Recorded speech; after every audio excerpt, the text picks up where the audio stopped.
Há uma parte reservada à vontade livre do indivíduo, que pode, numa certa medida e conforme o grau de elevação, escolher a condição em que renascerá, mas há também a parte do destino, ou da lei divina que, lá em cima, fixa a ordem dos renascimentos. A pluralidade das existências da alma e sua ascensão na escala dos mundos constituem o ponto essencial dos ensinos do moderno espiritualismo. Nós vivemos antes do nascimento e reviveremos depois da morte. Nossas vidas são paradas sucessivas da grande viagem que empreendemos em nosso itinerário para o bem, para a verdade, para a beleza eterna. Com a doutrina das preexistências e das reencarnações, tudo se liga, se esclarece e compreende, a justiça divina se patenteia, a harmonia se estabelece no universo e no destino.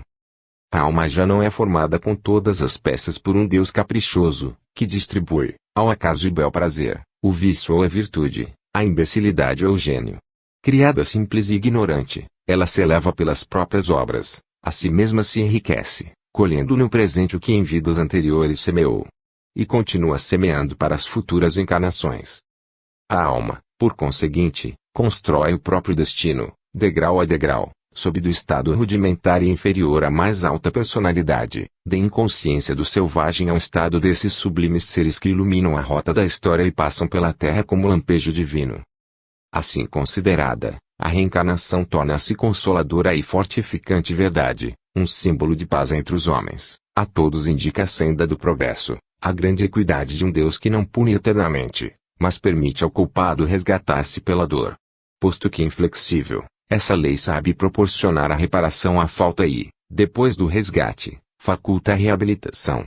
Fortalece a fraternidade humana, ensinando aqueles a quem pudessem causar estranheza as desigualdades sociais e as diferenças de condição, que os homens todos têm, realmente, a mesma origem e o mesmo futuro. Não há deserdados nem privilegiados, pois o resultado final será o mesmo para todos, desde que o saibam conquistar. A lei de reencarnação põe um freio às paixões, mostrando as consequências dos nossos atos, das nossas palavras, dos nossos pensamentos a recaírem sobre a nossa vida atual e sobre as futuras vidas, nelas semeando germens de felicidade ou de infortúnio.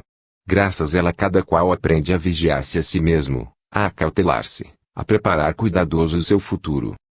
O homem que uma vez compreendeu toda a grandeza dessa doutrina, não mais poderá acusar Deus de injustiça e parcialidade.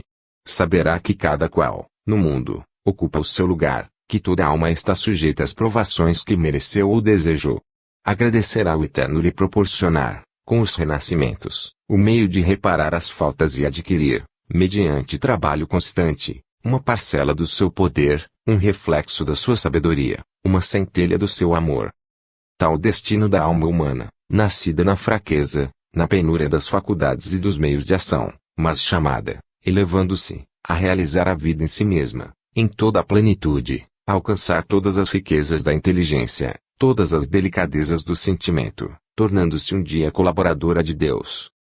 Essa missão do ser e o seu grandioso objetivo, colaborador de Deus, isto é, destinado a realizar em torno de si, em missões cada vez mais grandiosas, a ordem, a justiça, a harmonia, a atrair seus irmãos inferiores, a conduzi-los às divinas eminências, a subir com eles, de esfera em esfera, para o supremo objetivo, para Deus, o ser perfeito, lei viva e consciente do universo, eterno foco de vida e de amor. Essa participação na obra infinita é, de começo, assaz inconsciente, o ser colabora sem o saber e, às vezes, até sem o querer, na ordem universal. Depois, à medida que percorre a rota, essa colaboração se torna cada vez mais consciente. Pouco a pouco a razão se lhe esclarece, a alma apreende a profunda harmonia das coisas, penetra as suas leis, a elas se associa intimamente por seus atos. Quanto mais se desenvolvem as suas faculdades e aumentam as suas qualidades afetivas, tanto mais se afirma e acentua sua participação no divino concerto dos seres e dos mundos. Essa ascensão da alma, edificando ela própria o seu futuro e conquistando os seus postos, esse espetáculo da vida individual e coletiva, prosseguindo de estádio em estádio, na superfície das terras do espaço, progredindo e aperfeiçoando-se sempre, a elevar-se para Deus, melhor nos faz compreender a utilidade da lula, a necessidade da dor para a educação e purificação dos seres. Todas as almas que vivem nas regiões materiais acham-se imersas numa espécie de letargia.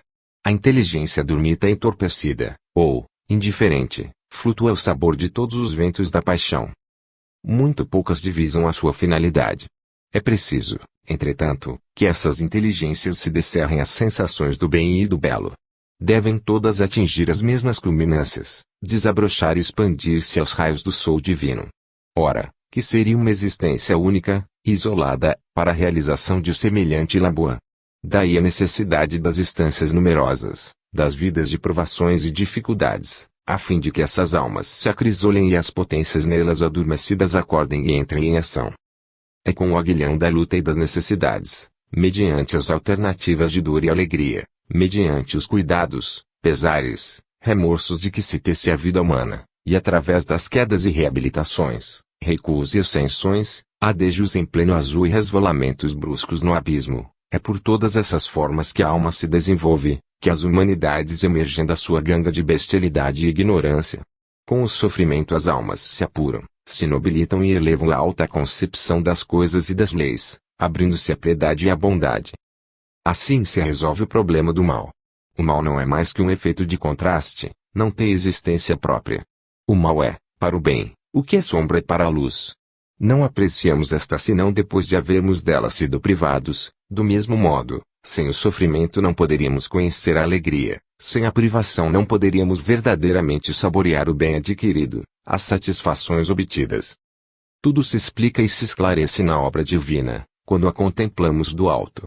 A lei do progresso rege a vida infinita e faz o esplendor do universo. As lutas do espírito contra a matéria, sua ascensão pela dor, tal a grandiosa epopeia que os seus contam à terra e que a voz dos invisíveis repete a todos os que têm sede de verdade.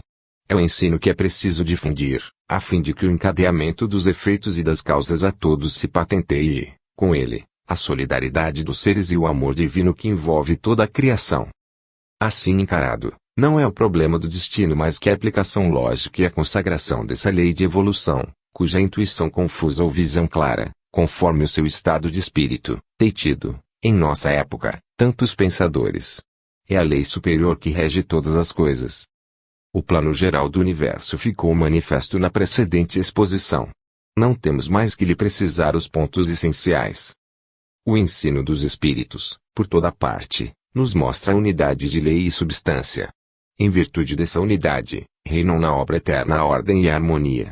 O invisível não se distingue do mundo visível, senão relativamente aos nossos sentidos. O invisível é a continuação, o prolongamento natural do visível.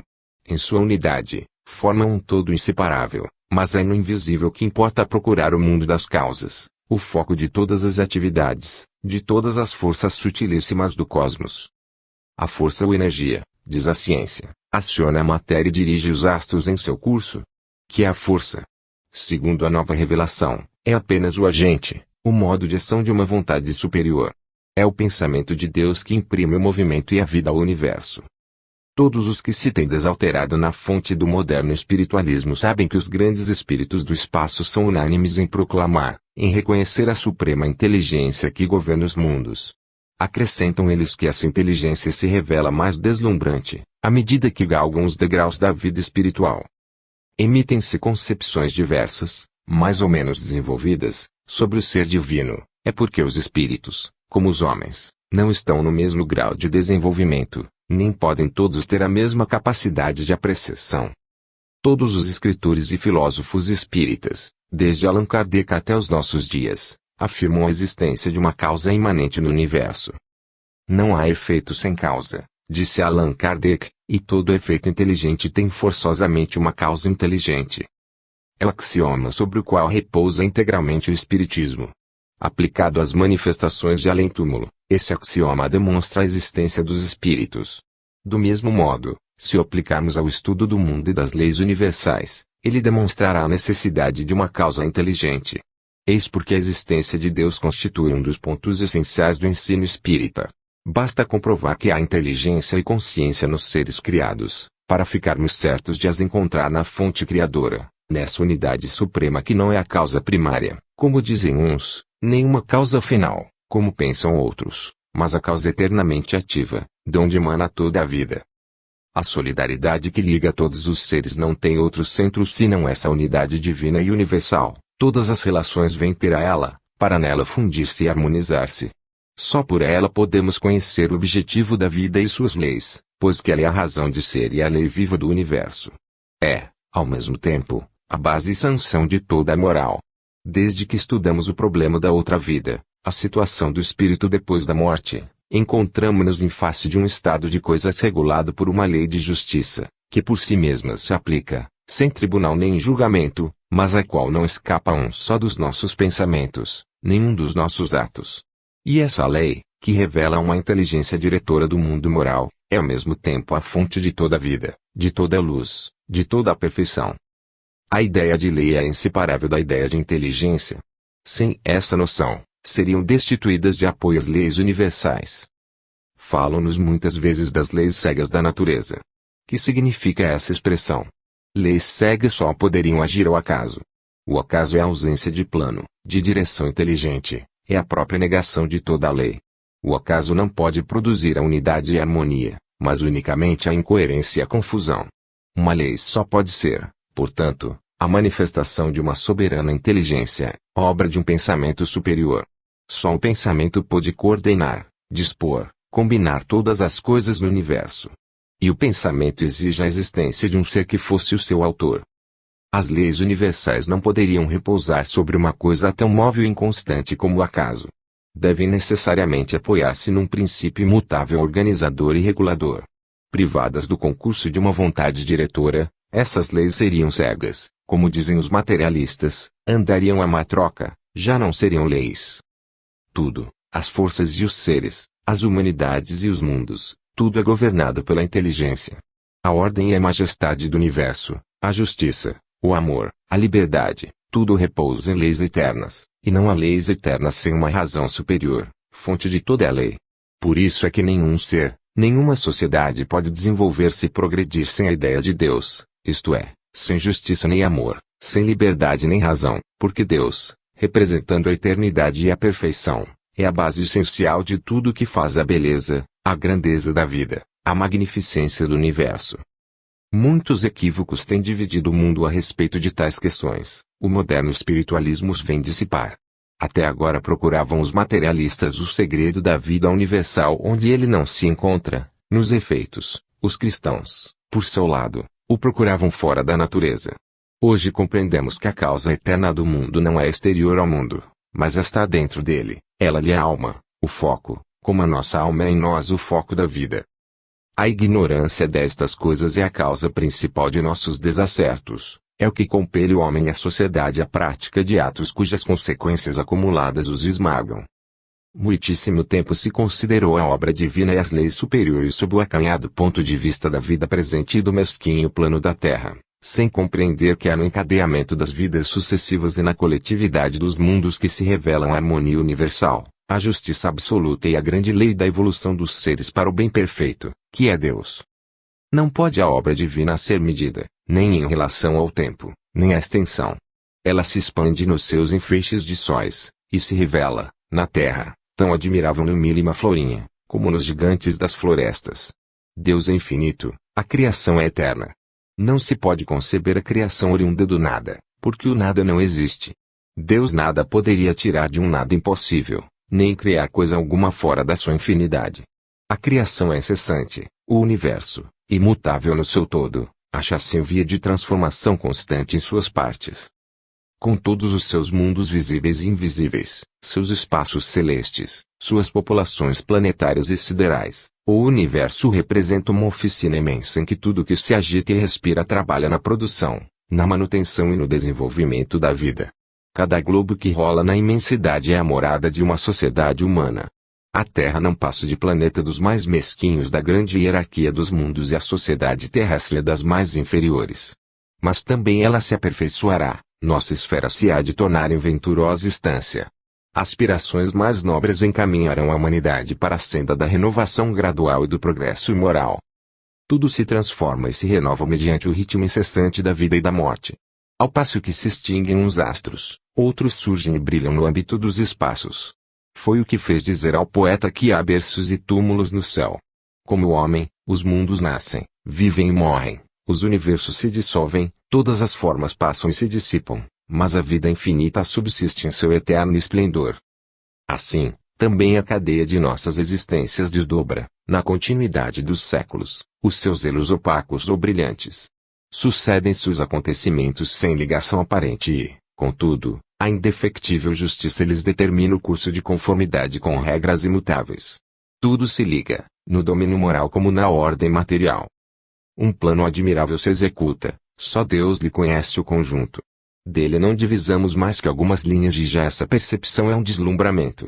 Nossa compreensão das coisas divinas crescerá com os nossos progressos, à proporção que as nossas faculdades e os nossos sentidos, avultando, nos descerrarem novas perspectivas para os mundos superiores. Confrontai as concepções do passado, a Terra, centro do universo, único planeta habitado, a única e breve existência do homem perdida no infinito dos tempos, e de acordo com que tiver sido, é ele julgado e fixada a sua sorte por toda a eternidade. Comparai-as com essa revelação dos espaços, com esse universo sem limites, povoado de sóis, com os seus cortejos de mundos secundários, as cidades, os povos, as inúmeras humanidades que os opulentam com as várias civilizações e as obras maravilhosas que o Espírito aí cria. Considerai esse futuro da alma destinada a renascer, de vida em vida, nesses mundos, a galgá-los um a um, como degraus, em ascensão colossal, participando de estados sociais de tal modo superiores aos nossos que nada, em nossas débeis concepções terrestres, deles nos pode dar ideia. E a alma, em suas infinitas peregrinações, adquire sempre novas qualidades, capacidades crescentes, que a tornarão apta a desempenhar uma tarefa cada vez mais elevada. Assim, nem eleitos, nem réprobos. A humanidade não se divide em duas partes, os que se salvam e os que se perdem. O caminho da salvação pelo progresso é franqueado a todos. Todos o percorrem de instância em instância, de vida em vida, todos ascendem para a paz e a felicidade, mediante a provação e o trabalho. Todas as almas são perfectíveis e suscetíveis de educação, devem percorrer os mesmos caminhos e chegar da vida inferior à plenitude do conhecimento, da sabedoria e da virtude. Não são todas igualmente adiantadas, mas todas hão de subir, cedo ou tarde, as árduas encostas que levam às radiosas eminências banhadas da eterna luz. O pensamento divino preside a essa obra majestosa, vela pela execução de suas leis, pela elevação da vida renascente. Acima de tudo, reina o poder infinito, que anima com seu sopro e aquece em seu amor o universo. Muitos homens cerram a alma à concepção de Deus, recusam-se a ver, a admirar o eterno poder que irradia através de toda a natureza. O sol brilha à flor das águas, seus trêmulos raios acariciam a vaga adormecida. Do céu ilumina-lhe o mar tranquilo, projeta milhões de centelhas na coroa das vagas inquietas. Todo ser que se move no seio das águas o pode perceber. Basta-lhe fazer esforço para abandonar as profundezas e banhar-se nos seus raios.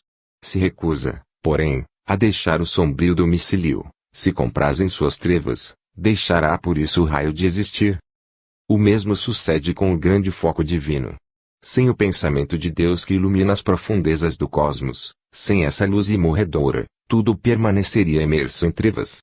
Esse pensamento, porém, não aparece em todo o seu esplendor senão aos seres que se tornaram dignos de o compreender, aqueles cujo senso íntimo se descerrou à grande voz do infinito, a esse eterno sopro que perpassa nos mundos e fecunda as almas e os universos. Deus, em sua pura essência, dizem os espíritos, é qual oceano de chamas. Deus não tem forma, mas pode revestir uma para aparecer às almas elevadas. É a recompensa concedida às grandes dedicações, às existências de sacrifício e de renúncia. Há nisso uma espécie de materialização, bem diferente de tudo o que podemos imaginar. Mesmo sob esse aspecto sensível, a majestade de Deus é de tal ordem, que os espíritos mais puros mal lhe podem suportar o brilho. Têm eles o privilégio de contemplar, sem véu, a divindade, e declaram que a linguagem humana é paupérrima para permitir uma descrição, pálida que seja, do divino foco. Deus tudo vê, e tudo conhece, até os mais secretos pensamentos. Como o Espírito está em todo o corpo, Deus está em todo o universo, em relação com todos os elementos da criação. Seu amor abrange e enlaça todos os seres, dos quais ele fez, chamando-os à vida, artífices da sua obra eterna. Sua solicitude se estende até os mais humildes e obscuros, porque todos são oriundos dele. Por isso todos, em falta de uma inteligência superior e de uma razão exercitada, podem sentir e conhecer Deus pelas potências do coração. O que acima de tudo caracteriza a alma humana é o sentimento. É por ele que o homem se prende ao que é bom, belo e grande, ao que será o seu amparo na dúvida, a sua força na luta, a sua consolação na prova. E tudo isso revela Deus. O belo e o bom não se encontram em nós senão em grau limitado e parcial. Não podem existir senão sob a condição de volver a encontrar sua fonte, seu princípio, sua plenitude em um ser que os possua no grau superior e infinito. Foi o que instintivamente sentiram todas as gerações, todas as multidões que repousam sob a poeira dos séculos, e foi por isso que os surtos dos seus pensamentos subiram, em todos os tempos, para esse Espírito Divino que paira acima de todas as religiões e de todos os sistemas, para essa alma do mundo, venerada sob tão diversos nomes. Causa única, de que tudo emana, para a qual tudo volta, eternamente. Deus é a grande alma universal, de que toda alma humana é uma centelha, uma irradiação. Cada um de nós possui, em estado latente, forças emanadas do divino foco e pode desenvolvê-las, unindo-se estreitamente à causa de que é efeito. Mediante a elevação dos pensamentos para Deus, por meio da prece que brota das profundezas do ser e liga a criatura ao Criador, produz-se uma penetração contínua, uma fecundação moral, uma expansão das riquezas que em nós jazem ocultas. Mas a alma humana ignora-se a si mesma, por falta de conhecimento e de vontade, deixa as suas capacidades interiores em letargo. Em lugar de dominar a matéria, deixa-se por ela frequentemente dominar, eis a fonte dos seus males, das suas fraquezas, das suas provações. É por isso que o moderno espiritualismo vem dizer a todos, homens, elevai-vos, pelo pensamento, acima das mundanas coisas, elevai-vos bastante alto para compreenderdes que sois filhos de Deus, bastante alto para sentirdes que estáis ligados a Ele, a sua obra imensa, fadados a um destino em face do qual tudo mais é secundário. E esse destino é o ingresso na grande comunhão, na harmonia santa dos seres e dos mundos, a qual não se realiza senão em Deus, e por Deus unicamente. 11. Renovação. Como julgamos haver estabelecido nas precedentes páginas, o moderno espiritualismo assenta em testemunhos universais, apoia-se em fatos de experiência, observados em todos os pontos do globo por homens de todas as condições, entre os quais se contam sábios pertencentes a todas as grandes universidades e a muitas academias célebres. É graças a eles, aos seus esforços, que a ciência contemporânea, a despeito das suas repugnâncias e hesitações, tem sido levada a pouco a se interessar pelo estudo do mundo invisível. De ano para ano cresceu o número dos experimentadores. As investigações têm sucedido às investigações e sempre os resultados têm vindo corroborar as afirmações anteriores. Dessas observações, multiplicadas ao infinito, resultou uma certeza, a da sobrevivência do ser humano e, com ela, noções mais positivas das condições da vida futura. Pelo acurado estudo dos fenômenos, pela comunicação permanente estabelecida com o outro mundo, o Espiritismo veio confirmar as grandes tradições do passado, os ensinos de todas as religiões, de todas as filosofias elevadas, no tocante à imortalidade do ser e à existência de uma causa organizadora do universo, e lhes deu uma sanção definitiva. O que até então não passava de hipótese e especulação do pensamento tornou-se um fato demonstrado. A vida futura se patenteou em sua surpreendente realidade. A morte perdeu o seu aspecto aterrador, o céu aproximou-se da terra. O espiritualismo fez mais. Com esse conjunto de estudos e comprovações, com essa pesquisa empreendida há meio século, com todas as revelações que deles resultam, constituiu um novo ensino liberto de toda forma simbólica ou obscura, facilmente acessível, mesmo aos mais humildes, e que aos pensadores eruditos descerra vastíssimas perspectivas dos elevados domínios do conhecimento, na concepção de um ideal superior. Esse ensino pode satisfazer a todos, aos mais aprimorados espíritos, como aos mais modestos, mas dirige-se principalmente aos que sofrem, aos que vergam o peso de rude labor ou de dolorosas provações, a todos os que têm necessidade de uma fé viril que os ampare em suas lides, em seus trabalhos e aflições. Ele dirige-se à grande massa humana, a essa multidão que se tornou incrédula, desconfiada, a respeito de todo dogma, de toda a crença religiosa, porque reconhece que foi iludida durante séculos. Nela, todavia, ainda subsistem aspirações confusas para o bem, uma necessidade inata de progresso, de luz, de liberdade, que facilitará a irrupção da nova ideia e a sua ação regeneradora. O espiritualismo experimental corresponde a essas necessidades inatas da alma humana, que nenhuma outra doutrina havia podido satisfazer completamente. Com a lei das vidas sucessivas, mostra-nos a justiça regulando o destino de todos os seres.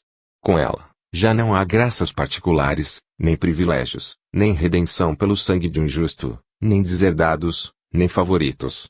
Todos os espíritos que povoam a imensidade, disseminados pelo espaço ou nos mundos materiais, são filhos de suas próprias obras. Todas as almas que animam corpos de carne, ou que aguardam novas encarnações, são da mesma origem e têm igual destino. Só os merecimentos, as virtudes adquiridas as distinguem. Todas, porém, podem elevar-se por seus esforços e percorrer a senda dos aperfeiçoamentos infinitos. A caminho para um objetivo comum, os espíritos constituem uma só família, subdividida em numerosos agrupamentos simpáticos, em associações espirituais, das quais a família humana é apenas um reflexo, uma abreviatura através de múltiplas encarnações, vivendo alternativamente da vida terrestre ou da vida livre dos espaços, cedo ou tarde, porém, tornando a reunir-se. A morte perde, assim, o caráter lúgubre, aterrador que até agora lhe emprestavam. Não é mais o rei dos assombros, mas um renascimento, uma das condições do aumento e desenvolvimento da vida. Todas as nossas existências se ligam e formam um conjunto. A morte não é mais que a passagem de uma a outra, para o sábio, para o homem de bem, é a áurea porta que se abre para mais belos horizontes. Quando se tiverem dissipado os preconceitos que lhe atormentam o cérebro, há de o homem compreender a serena beleza e majestade a que chama, a morte. E um erro acreditar que ela nos separa dos que nos são caros. Graças ao Espiritismo, temos a consolação de saber que os seres amados, que nos precederam no além, velam por nós e nos guiam na senda escura da existência. Muitas vezes, estão ao nosso lado, invisíveis, prontos a nos assistir na aflição, a nos socorrer no infortúnio, e esta certeza nos infunde a serenidade de espírito, a força moral na provação. Suas comunicações, seus ditados nos suavizam as amarguras do presente, as tristezas de uma separação que é apenas aparente. Os ensinos dos espíritos nos desenvolvem os conhecimentos e os elevados sentimentos, contribuem para nos tornar melhores, mais confiantes na bondade de Deus e no futuro. Assim se realiza e se revela aos nossos olhos a lei da fraternidade e solidariedade que liga todos os seres e da qual a humanidade sempre teve a intuição. Nada mais de salvação pessoal, nem de inexorável julgamento que fixe para sempre a alma longe dos que lhe são caros, mas a reparação sempre possível, com a assistência dos nossos irmãos do espaço, a união dos seres em sua ascensão eterna e coletiva. Essa revelação nos infunde uma força nova contra os desfalecimentos, as tentações, os pensamentos maus que nos poderiam assaltar, e dos quais nos absteremos com tanto maior cuidado quanto seriam um motivo de aflição para os membros da nossa família espiritual, para os nossos amigos invisíveis. Com o materialismo, a fraternidade não era mais que uma palavra, o altruísmo uma teoria sem fundamento nem alcance. Sem fé no futuro, o homem concentraria forçosamente toda a atenção no presente e nos gozos que ele pode comportar. A despeito de todas as solicitações de teóricos e sofistas, ele se sentia pouco disposto a sacrificar sua personalidade, seus gostos ou interesses, em proveito de uma efêmera coletividade, a qual o prendiam laços ontem formados e que amanhã se hão de desatar. Se a morte é o fim de tudo, pensava ele, por que se impor privações que nada virá compensar? Que utilidade tem a virtude e o sacrifício, se tudo deve acabar em nada? O resultado inevitável de semelhantes doutrinas era o desenvolvimento do egoísmo, a febre excitante caçada às riquezas, a exclusiva preocupação dos gozos materiais, era o desencadeamento das paixões, dos apetites furiosos, das cobiças veementes. E daí, conforme o grau de educação, negocistas vão acelerados. Sob o influxo desses sopros destruidores, a sociedade oscila em seus alicerces e, com ela, todas as noções de moralidade e de fraternidade que o novo espiritualismo chega a tempo de restaurar e consolidar. A crença na imortalidade, disse Platão, é o laço de toda a sociedade. Despedaçai esse laço e a sociedade se dissolverá. Nossa época, arrastada à dúvida e à negação por exageros teológicos, perdia de vista essa ideia salutar. O espiritualismo experimental lhe restitui a fé perdida, apoiando-o em bases novas e indestrutíveis. A superioridade moral da doutrina dos espíritos se afirma em todos os pontos. Com ela se dissipa a ideia iníqua do pecado de um só homem, recaindo sobre todos. Não há mais proscrição nem queda coletiva, as responsabilidades são pessoais. Qualquer que seja sua condição neste mundo, tenha nascido no sofrimento e na miséria, ou seja destituído de predicados físicos, ou de brilhantes faculdades, o homem sabe que não padece um fado imerecido, mas simplesmente as consequências do seu procedimento anterior. Às vezes, também, os sofrimentos que o torturam são resultado da sua livre escolha, desde que os aceitou como fator mais rápido de adiantamento. Em tal caso, a sabedoria consiste em aceitarmos, sem murmurar, a própria sorte, em desempenharmos fielmente a tarefa, em nos prepararmos, assim, para situações que se irão melhorando à proporção que, pelos nossos progressos, obtivermos acesso a melhores sociedades, livres dos julgos que pesam sobre os mundos inferiores. Graças à doutrina dos espíritos, o homem compreende, finalmente, o objetivo da existência. Nela vê um meio de educação e reparação, cessa de maldizer o destino e acusar Deus. Sente-se livre, ao mesmo tempo, dos pesadelos do nada e do inferno, e das ilusões de um ocioso paraíso, porque a vida futura não é mais uma beatífica, inútil contemplação, a eterna imobilidade dos eleitos, ou o suplício sem fim dos condenados, e a evolução gradual, depois do círculo das provas e transmigrações, o círculo da felicidade sempre a vida ativa e progressiva, aquisição, pelo trabalho, de uma soma crescente de ciência, poder, moralidade, participação cada vez mais extensa na obra divina, sob a forma de missões diversas, missões de dedicação e de ensinamentos, ao serviço da humanidade. Toda a gente reconhece hoje a necessidade de uma educação moral, suscetível de regenerar a sociedade e de arrancar a França a um estado de decadência que, acentuando-se todos os dias, ameaça levá-la à queda e à ruína.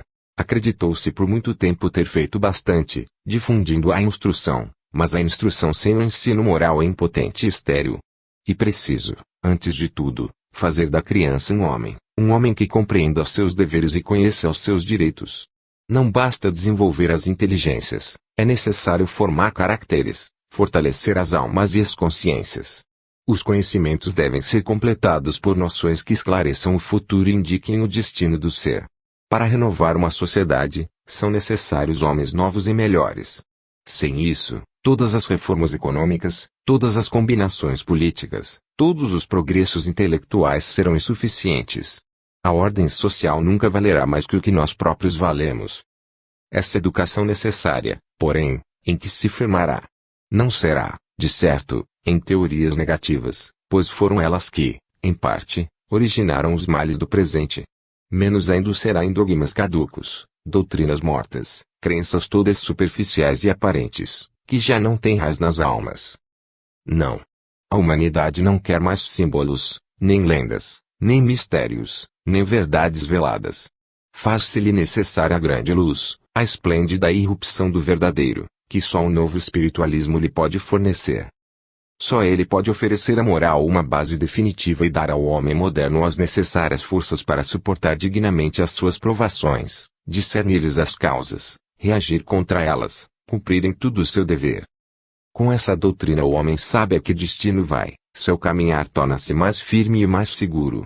Ele sabe que a justiça governa o mundo, que tudo se encadeia, que cada um dos seus atos, mal ou bom, recairia sobre ele, através dos tempos. Nesse pensamento encontra um freio para o mal e um poderoso estímulo para o bem. As comunicações dos espíritos, a comunhão dos vivos e dos mortos, lhe patentearam, em sua realidade palpitante, o futuro de além-túmulo. Ele sabe qual a sorte que lhe está reservada, quais as responsabilidades em que incorre, que predicados lhe cumpre adquirir para ser feliz. Efetivamente, desde que são conhecidas as condições da vida futura, o objetivo da existência se define. A norma da vida presente se estabelece, de modo imperioso, para todo espírito zeloso do próprio futuro. Ele compreende que não veio a este mundo para desfrutar prazeres frívolos, para satisfazer pueris e fúteis ambições, mas para desenvolver as suas faculdades superiores, corrigir defeitos, pôr em prática tudo o que pode contribuir para sua elevação. O estudo do Espiritismo ensina que a vida combate pela luz, a luta e as provas só hão de cessar com a conquista do bem moral. Esse pensamento retempera as almas, prepara-as para as ações nobres e para os grandes empreendimentos. com o senso do verdadeiro, desperta em nós a confiança. Identificados com tais preceitos, não mais temeremos a adversidade nem a morte. Com ânimo intrépido, através dos golpes vibrados pela sorte, avançaremos na senda que nos é traçada, sem fraqueza nem pesar abordaremos a outra margem, quando tiver soado a nossa hora. Por isso a influência moralizadora do Espiritismo penetra pouco a pouco nos mais diversos meios, dos mais cultos aos mais degradados e obscuros. Temos disso uma prova no seguinte fato: em 1888, os forçados do Presídio de Tarragona, Espanha, enviavam ao Congresso Espírita Internacional de Barcelona um tocante memorial, em que faziam conhecer toda a extensão do conforto moral que lhes havia proporcionado o conhecimento do Espiritismo. Pode-se também verificar, nos centros operários onde se tem divulgado o Espiritismo, uma sensível modificação dos costumes, uma resistência mais enérgica a todos os excessos em geral, e às teorias anarquistas em particular. Graças aos conselhos dos espíritos, muitos hábitos viciosos têm sido coibidos e a paz se restabeleceu em muitos lares perturbados. Com a crença perdida, esses ensinos, em tais meios, têm feito renascer virtudes hoje em dia raras. Era edificante espetáculo ver, por exemplo, todos os domingos afluírem em Jumete, Bélgica, de todos os pontos da bacia de Charleroi, inúmeras famílias de mineiros espíritas. Reuniam-se numa ampla sala, onde, depois das preliminares usuais, escutavam, com recolhimento, as instruções que seus guias invisíveis lhes transmitiam pela boca dos médiuns manifestados. Era por intermédio de um deles, simples trabalhador mineiro, pouco letrado, a exprimir-se habitualmente em dialeto alão, que se manifestava o espírito do cônego Xavier Mouros, sacerdote de grande valor e acrisoladas virtudes, a quem se deve a vulgarização do magnetismo e do espiritismo nos corons Mouros, depois de rudes provas e cruéis perseguições, deixara a terra, mas seu espírito continuou sempre a velar pelos queridos mineiros. Todos os domingos, tomava posse dos órgãos do seu médium favorito e, após uma citação dos sagrados textos, com eloquência verdadeiramente sacerdotal desenvolvia, em presença de todos, em francês, durante uma hora, o tema escolhido, falando ao coração e à inteligência dos seus ouvintes, exortando-os ao cumprimento do dever, à submissão às leis divinas. Por isso, a impressão produzida naquela honrada gente era bem profunda. O mesmo se dá em todos os meios em que o espiritismo é praticado com seriedade, pelos humildes deste mundo. Às vezes, espíritos de mineiros, conhecidos dos assistentes e que com eles partilharam a mesma laboriosa existência, se lhes manifestavam. Eram facilmente reconhecidos por sua linguagem, por suas expressões familiares, por mil particularidades psicológicas que são outras tantas provas de identidade. Descreviam a vida no espaço, as sensações experimentadas na ocasião da morte, os sofrimentos morais resultantes de um passado culposo, de perniciosos hábitos contraídos, de pendores para a maledicência ou para o alcoolismo, e essas comovedoras descrições, cheias de animação e de originalidade, exerciam no auditório um grande efeito moral, uma impressão profunda e salutar. Daí uma sensível transformação nas ideias e nos costumes. Considerando esses fatos, bem numerosos já que se multiplicam dia a dia, pode-se desde logo calcular o número considerável de pobres almas que o Espiritismo fortaleceu e consolou. Ele preservou do suicídio grande número de desesperados. Demonstrando-lhes a realidade da sobrevivência, restituiu-lhes a coragem e o apreço à vida. Não cometeremos exagero dizendo que milhares de seres humanos, pertencentes a diversas confissões religiosas, protestantes e católicas, e mesmo representantes oficiais dessas religiões a quem a morte de parentes e as provações haviam acabrunhado, encontraram na comunhão dos mortos, em lugar de uma indecisa fé, uma convicção positiva, uma inabalável confiança na imortalidade. Eis aqui o que um pastor protestante escrevia a Russell Wallace, acadêmico inglês, depois de haver comprovado a realidade dos fenômenos espíritas. A morte é agora para mim uma coisa muito diferente do que foi outrora, depois de ter experimentado enorme acabrunhamento consequente à morte de meus filhos. Sinto-me atualmente cheio de esperança e de alegria, sou outro homem. A esses testemunhos, tão eloquentes de simplicidade, poder-se-iam opor, é certo, as fraudes, os hábitos de embuste, o charlatanismo e a mediunidade venal, em uma palavra, todos os abusos originados, em certos casos, de uma péssima prática experimental do espiritismo, e aos quais já nos referimos. Mas os que se entregam a semelhantes exercícios provam, por isso mesmo, a sua ignorância do espiritismo. Se lhe compreendessem as leis e os preceitos, saberiam que lhes reservam atos que são outras tantas profanações. Saberiam ao que se expõem os que fazem de uma coisa respeitável e sagrada, em que se não deve tocar senão com recolhimento e piedade, meio vulgar de exploração, comércio vergonhoso. Lembrar-nos-ão, também, a influência dos maus espíritos, as comunicações apócrifas, subscritas por nomes célebres, os casos de obsessão e possessão. Mas essas influências foram exercidas, esses fatos se produziram em todos os tempos, sempre os homens estiveram expostos, muitas vezes sem lhes conhecerem as causas, às más ações dos invisíveis de ordem inferior, e o estudo do espiritismo vem precisamente fornecer os meios de afastar essas influências, de agir sobre os espíritos malfazejos, de os encaminhar ao bem pela evocação e pela prece.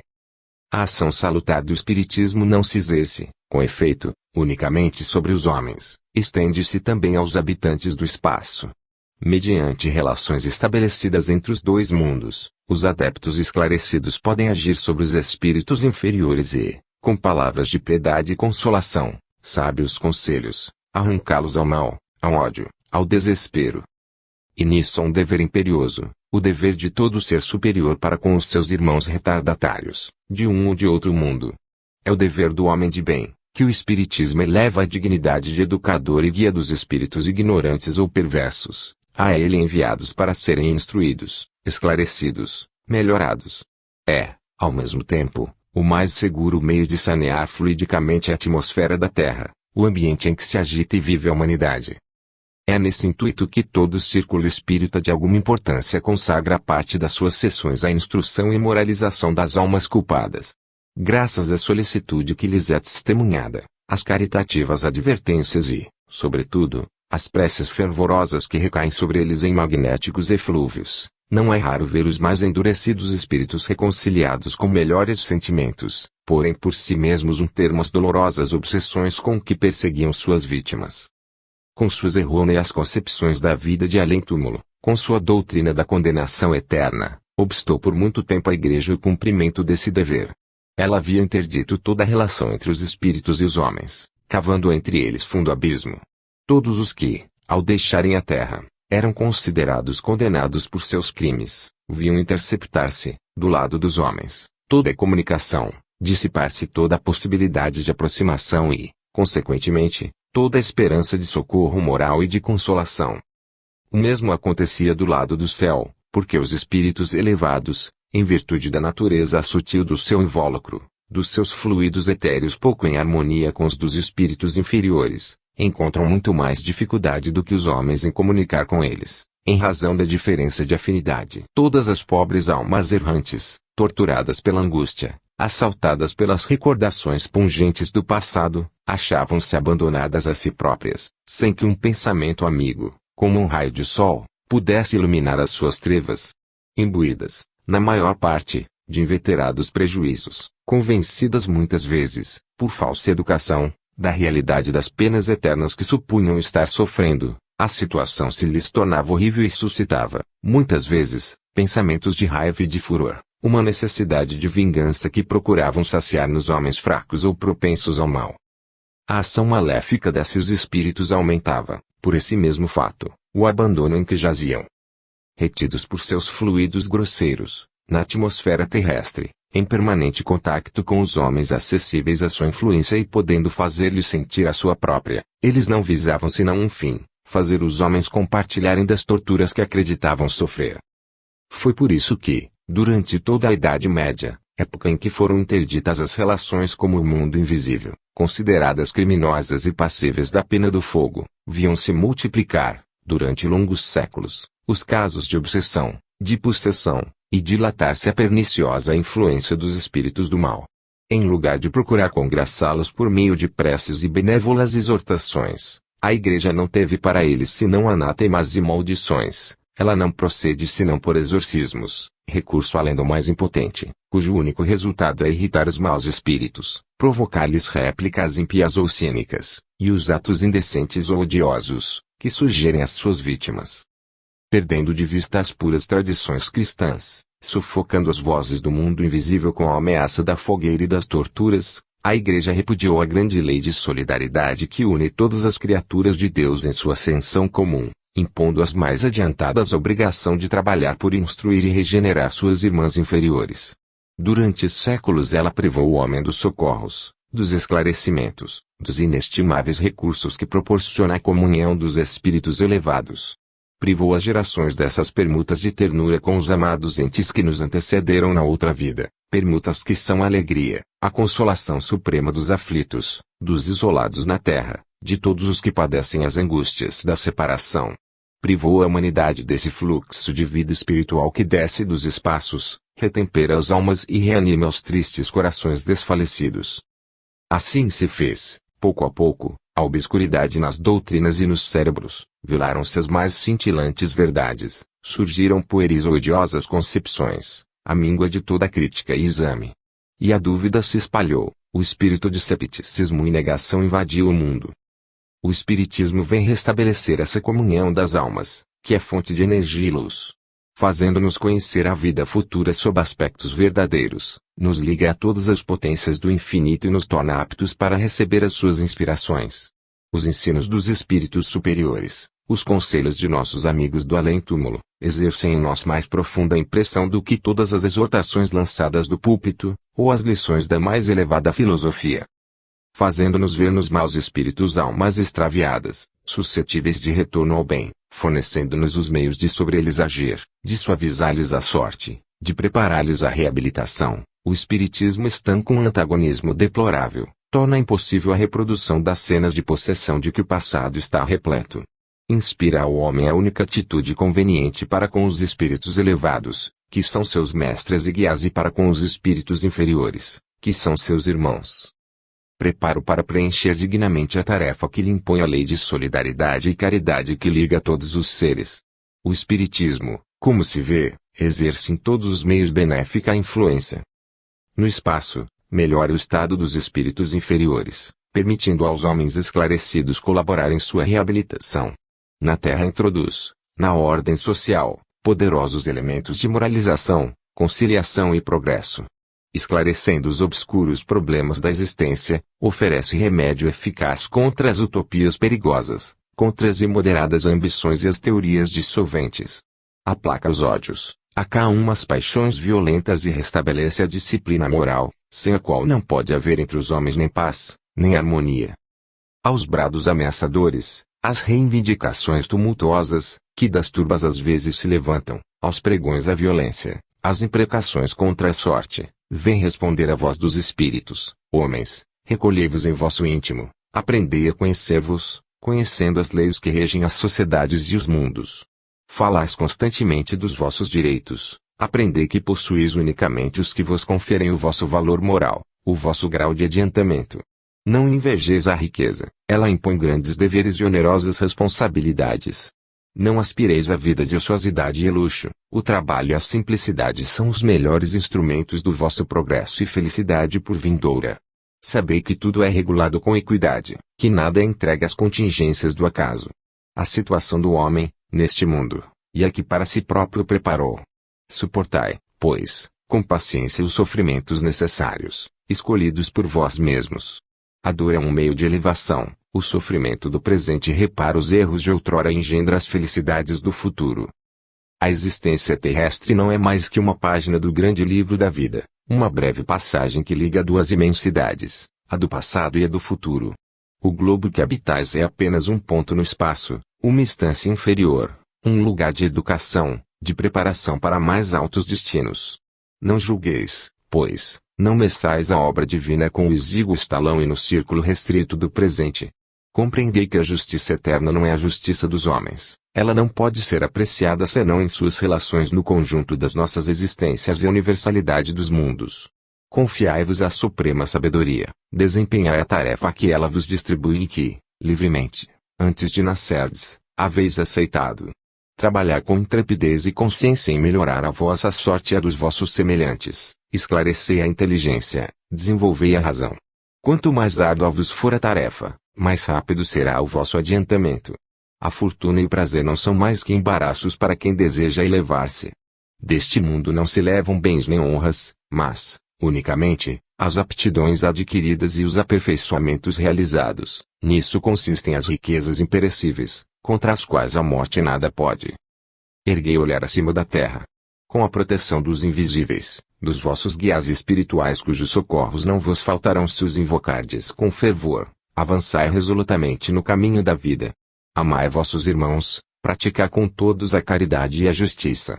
Lembrai-vos de que constituís, todos, uma grande família oriunda de Deus, e que vos sonegar a vossos irmãos é sonegar a eterna bondade de Deus, que é Pai comum, é vos sonegardes a vós mesmos, que não fazeis com eles mais que um só, no pensamento criador daquele a quem tudo devemos. Porque a única felicidade, a única harmonia possível neste mundo não é realizável senão pela união com os nossos semelhantes, união pelo pensamento e pelo coração, enquanto da divisão procedem todos os males, a desordem, a confusão, a perda de tudo que constitui a força e a grandeza das sociedades. Suscita-se frequentemente esta questão: o moderno espiritualismo é uma ciência, ou uma religião? Até agora esses dois sulcos traçados pelo espírito humano em sua secular pesquisa da verdade conduziram a opostos resultados, indício manifesto do estado de inferioridade do pensamento, comprimido, escravizado, limitado em seu campo de ação. Prosseguindo, porém, a sua marcha, um dia forçosamente chegará, e esse dia vem próximo, em que o espírito humano atingirá um domínio comum a essas duas formas da ideia, aí se é onde elas fusionar, unificar-se em uma síntese, em uma concepção da vida e do universo que há de abranger o presente e o futuro e fixar as leis eternas do destino. O moderno espiritualismo, ou espiritualismo integral, será o terreno em que se há de efetuar essa aproximação.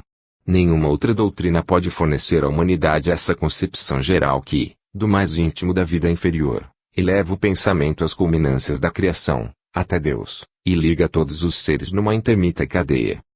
Quando essa concepção tiver penetrado nas almas, quando se houver constituído o princípio de educação, o alimento intelectual, o pão de vida de todos os filhos dos homens, já não haverá possibilidade de separar a ciência da religião e, ainda menos, de combater uma em nome da outra, porque a ciência, até agora encerrada no círculo da vida terrestre e do mundo material, terá reconhecido o invisível e levantado o véu que oculta a vida fluídica, terá sondado além, para lhe determinar as formas e precisar as leis.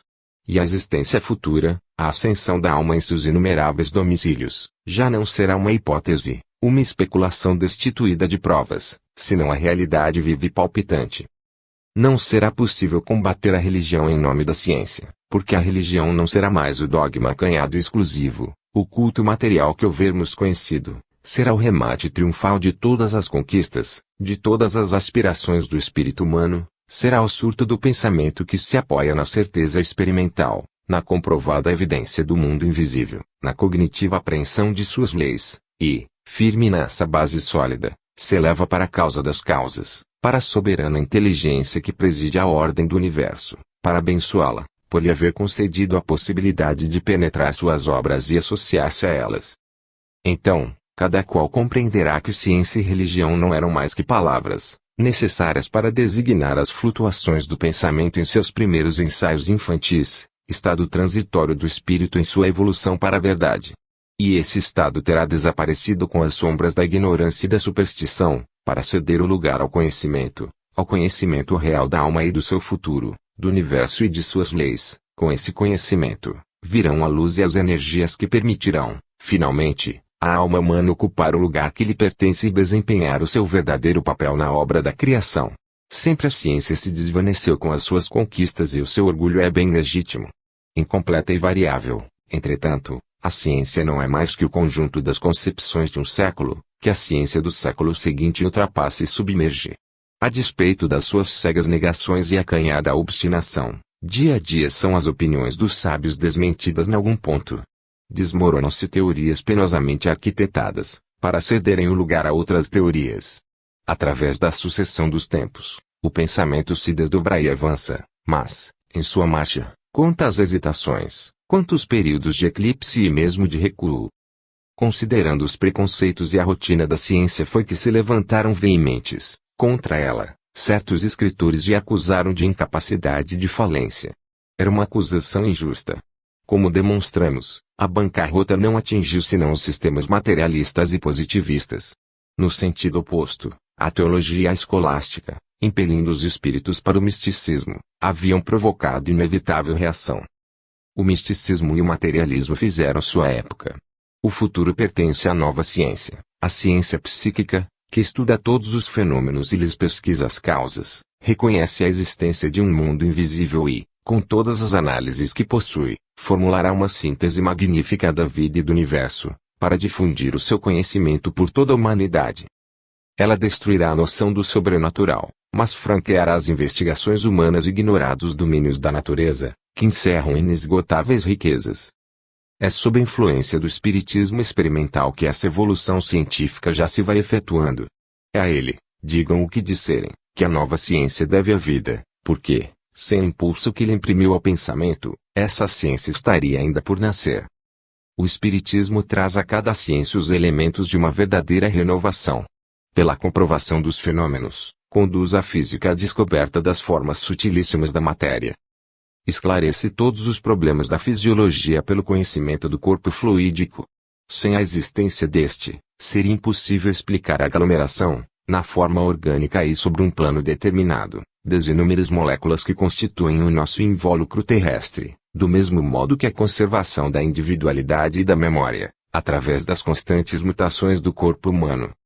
Graças ao espiritismo, a psicologia já se não sente embaraçada por tantas questões obscuras e, particularmente, pela das personalidades múltiplas, que se sucedem sem se conhecerem, no mesmo indivíduo. As experiências espíritas fornecem à patologia os meios de curar a obsessão e os inúmeros casos de loucura e alucinação que com ela se relacionam. A prática do magnetismo, a utilização dos fluidos curativos, revolucionam e transformam a terapêutica. O espiritualismo integral nos faz melhor compreender a evolução da vida, mostrando-nos o seu princípio nos progressos psíquicos do ser, que constrói e aperfeiçoa, por si mesmo, as suas formas através dos tempos. Essa evolução, em que as nossas vidas terrestres não representam mais que uma fase transitória, simples paradas em nossa grande jornada ascensional através dos mundos, vem confirmar os testemunhos da astronomia, que mostra a exígua importância do nosso planeta no conjunto do universo, e conclui pela habitabilidade das outras terras do espaço. É assim que o espiritismo vem enriquecer e fecundar os mais diversos domínios do pensamento e da ciência. Esta se havia limitado ao estudo do mundo sensível, do mundo inferior da matéria. O espiritismo, demonstrando a existência de um mundo fluídico que é o complemento, o prolongamento daquele, lhe descerra ilimitados horizontes, facultando-lhe maior impulso e desenvolvimento. E, como esses dois mundos se ligam e reagem constantemente um sobre o outro, sendo incompleto o conhecimento de um sem o conhecimento do outro, o espiritismo, aproximando-os, unindo-os, vem tornar possíveis explicação dos fenômenos da vida e a solução dos múltiplos problemas em cuja presença permanecer a ciência impotente e muda até agora. Vem finalmente libertar a humanidade dos sistemas restritivos, da rotina obstinada, para fazê-la participar da vida ampla, infinita. A obra é imponente e grandiosa. O novo espiritualismo convida-se-lhe a associar em todas as inteligências, todas as almas generosas, todos os espíritos ávidos de luz e de ideal. O campo de ação que lhes faculta, as riquezas que lhes oferece, não tem limites. Sábios, poetas, pensadores e artistas, todos quantos se sentem apaixonados de ciência profunda, beleza ideal, harmonia divina, hão de nele encontrar uma fonte inesgotável de inspirações. A doutrina das transmigrações, a magnífica epopeia da vida mortal que se desdobra na superfície dos mundos, oferecerá tema à produção de obras-primas, que excederão em magnitude as geniais concepções de outrora. Essa ação renovadora far-se-á igualmente sentir nas religiões, posto que muito mais lenta e dificilmente. Dentre todas as instituições humanas, são estas, com efeito, as mais refratárias a qualquer reforma, a qualquer impulso para a frente. Todavia, estão, como todas as coisas, sujeitas à lei divina do progresso. No plano superior de evolução, cada símbolo, cada forma religiosa deve ceder o lugar a concepções mais altas e mais puras. O cristianismo não pode desaparecer, porque os seus princípios contêm o germe de renascimentos infinitos. Deve, porém, despir as diferentes formas revestidas no curso das idades, regenerar-se nas fontes da nova revelação, apoiar-se na ciência dos fatos e voltar a ser um manancial de fé viva. Nenhuma concepção religiosa, nenhuma forma cultural é imutável. Dia virá em que os dogmas e cultos atuais irão reunir-se aos destroços dos antigos cultos. O ideal religioso, porém, não há de perecer. Os preceitos do Evangelho dominarão